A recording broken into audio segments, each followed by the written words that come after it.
2021년 3월 6일 큐티 말씀입니다. 요한복음 10장 1절로 21절입니다.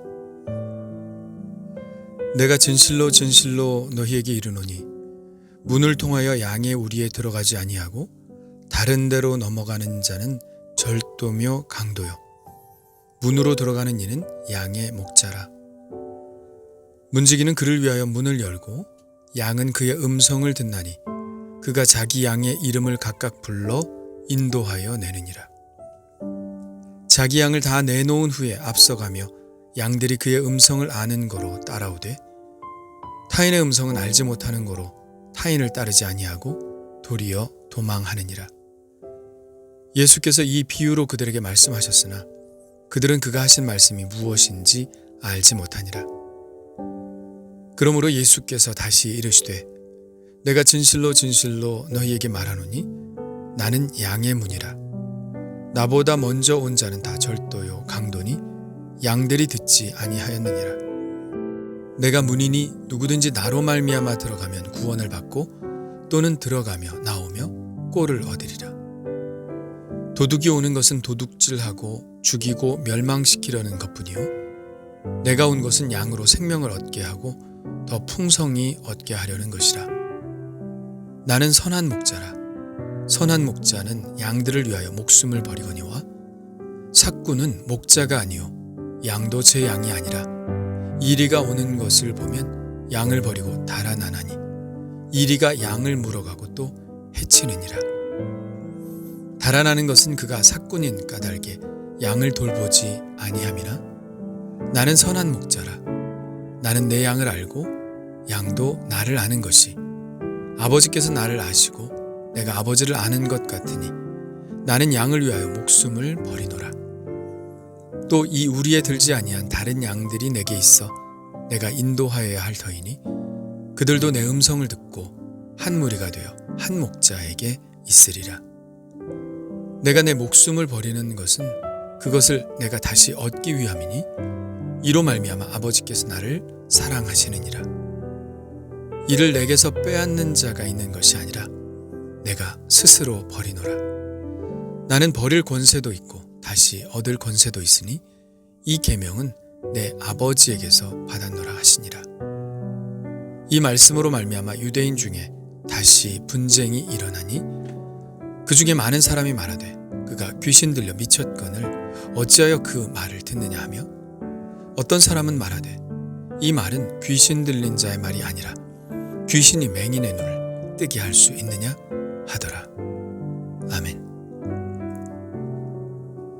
실로암에서 일어난 사건은 어떤 사람이 예수님을 영접할 수 있는 사람인지를 보여주는 사건입니다. 그는 맹인이었지만 예수님을 알아보았고 예수님을 믿었습니다. 그렇다면 어떤 사람이 예수님을 따를 수 있는 사람일까요? 예수님은 곧바로 목자와 양의 비유를 말씀하십니다. 이 비유에서 양은 목자의 음성을 듣는다고 합니다. 양은 그의 음성을 듣나니 그가 자기 양의 이름을 각각 불러 인도하여 내느니라. 자기 양을 다 내놓은 후에 앞서가며 양들이 그의 음성을 아는 거로 따라오되 이 비유가 무엇을 의미하는지 우리는 감을 잡을 수 있죠. 양은 예수님을 알아본 실로암의 맹인이고 목자는 바로 예수님이시죠. 우연의 일치인지 예수님이 의도하신 것인지는 모르겠지만 예수님이 양을 비유로 말씀하신 것은 참으로 적절합니다. 왜냐하면 양은 시력이 매우 약하거든요. 약 -10 정도라고 합니다. 이 정도의 시력으로는 전방 1m 혹은 2m 앞에 있는 물체도 잘 보지 못할 정도라고 하죠. 그러나 양의 청력은 매우 발달하여 인간이 듣지 못하는 소리까지 즉시 인지한다고 합니다. 양은 눈으로 보고 판단하는 것이 아니라 귀로 듣고 판단하는 것이죠. 복음도 마찬가지입니다. 복음은 보고 믿는 것이 아니라 듣고 믿는 것입니다. 요한복음에서 계속 말씀하시는 것은 보고 믿는 믿음이 아니라 듣고 믿는 믿음이죠. 예수님이 부활하신 후 도마에게 말씀하시지 않습니까? 너는 나를 본고로 믿느냐? 보지 못하고 믿는 자들은 복되도다. 실로암의 맹인은 자기가 누구를 따라야 할지를 알았습니다. 절도며 강도가 누구며 진짜 목자가 누구인지를 알아보았습니다. 그래서 그는 예수님을 따랐죠. 어떤 음성을 따라가느냐가 매우 중요합니다. 목자가 아닌 타인의 음성을 따라가다간 사망으로 나아가게 되고 참 목자이신 예수님을 따라가면 생명을 얻습니다. 예수님은 당신을 따르는 삶의 축복에 대해서 이렇게 말씀하시죠. 내가 문이니 누구든지 나로 말미암아 들어가면 구원을 받고 또 들어가며 나오며 꼴을 얻으리라. 예수님은 양의 문이 되십니다. 예수님이라는 문을 통과해야 우리는 구원을 받죠.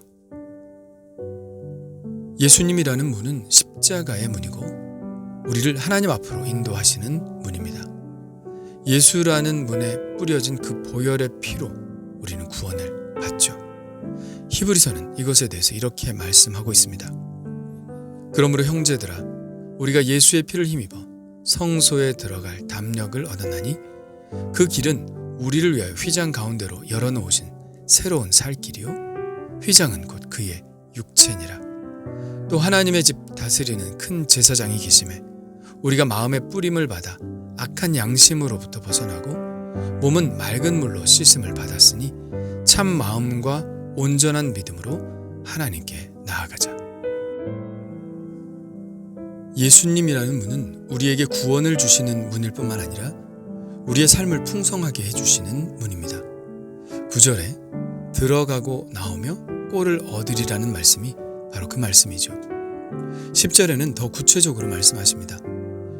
도둑이 오는 것은 도둑질하고 죽이고 멸망시키려는 것뿐이요 내가 온 것은 양으로 생명을 얻게 하고 더 풍성히 얻게 하려는 것이라.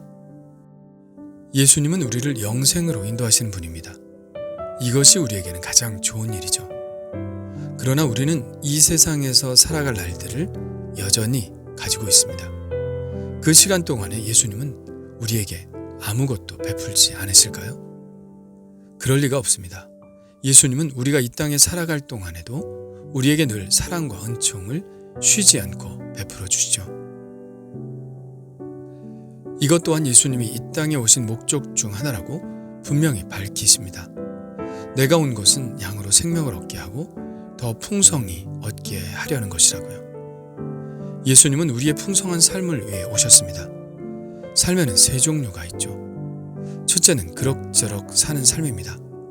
태어났으니 사는 것이고 죽지 못해 사는 것이죠. 비참한 삶 아니면 무의미한 삶입니다.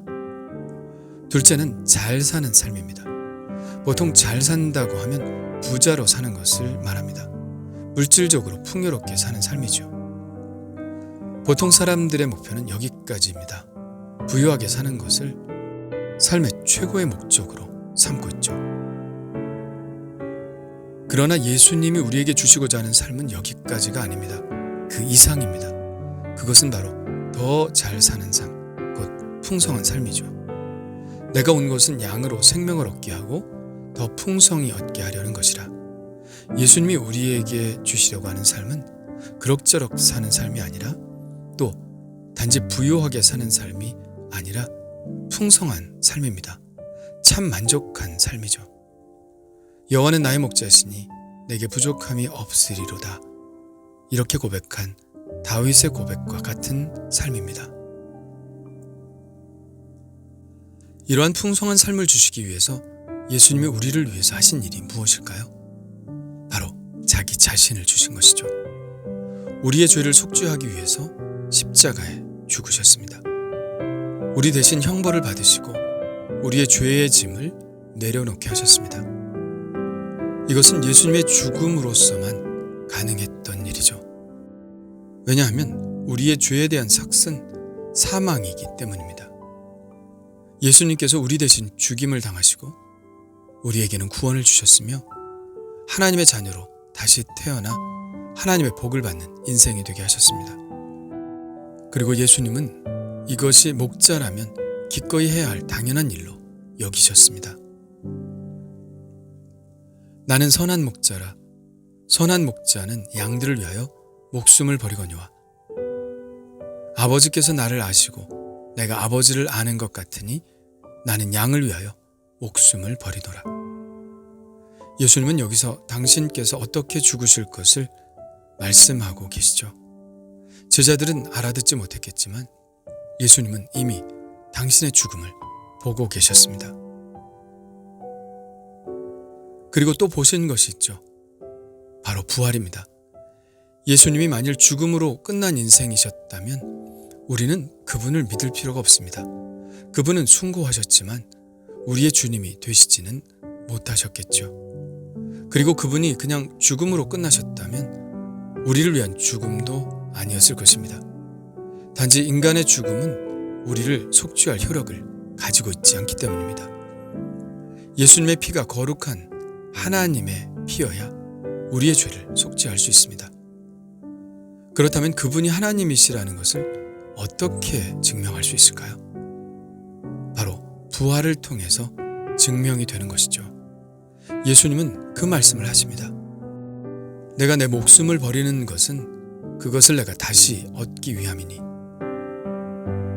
이를 내게서 빼앗는 자가 있는 것이 아니라 내가 스스로 버리노라. 나는 버릴 권세도 있고 다시 얻을 권세도 있으니. 예수님은 이렇게 당신의 죽음과 부활을 보셨습니다. 그리고 또 하나 보신 것이 있는데요. 그것은 유대인들 뿐만 아니라 모든 이방 세계의 사람들도 이 예수님의 속죄의 은혜를 입게 된다는 것이죠. 16절에 이렇게 말씀하십니다. 또 우리에 들지 아니한 다른 양들이 내게 있어 내가 인도하여야 할 터이니 그들도 내 음성을 듣고 한 무리가 되어 한 목자에게 있으리라.